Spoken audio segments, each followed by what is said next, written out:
জানতে যোগাযোগ করা হলে ইলিয়াস কাঞ্চনকে মুঠোফোনে সাড়া পাওয়া যায়নি। তবে ইলিয়াস কাঞ্চনের স্বেচ্ছাসেবী সংগঠন নিরাপদ সড়ক চায়ের সাবেক মহাসচিব লিটন এরশাদ বলেন, স্যার দেশে নেই, উনি লন্ডনে থাকায় তাকে মুঠোফোনে পাওয়া যাবে না। এদিকে একজন ডিআইজির সঙ্গে যোগাযোগের বিষয়টি চাউর হলেও মূলত এনআইএর সঙ্গে দুজন ডিআইজি যোগাযোগ ও সখ্যের তথ্য পেয়েছেন তদন্ত কর্মকর্তারা। তাদের মধ্যে একজন 6 সেপ্টেম্বরে এনায়েত করিমকে বিমানবন্দরে অভ্যর্থনা জানাতে যান, আরেকজনের সঙ্গে ঢাকায় আসার পর তার সাক্ষাৎ হয়। জিজ্ঞাসাবাদের বরাত দিয়ে তদন্ত কর্মকর্তারা আরও বলেন, এনায়েতের সঙ্গে একজন প্রভাবশালী আমলার গভীর যোগাযোগের তথ্য পাওয়া গেছে। এই আমলার নামে দুদকে বেশ কিছু মামলা আছে। সেসব মামলা থেকে তাকে অব্যাহতি পাইয়ে দেওয়ার ব্যাপারে নানান সময় তাদের কথাবার্তা, যোগাযোগ ও বৈঠকের গুরুত্বপূর্ণ তথ্য পাওয়া গেছে।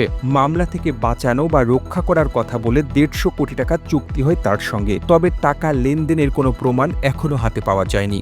এনআইএর সহযোগী গ্রেপ্তারকৃত মোস্তফা আজাদ 71 টিভি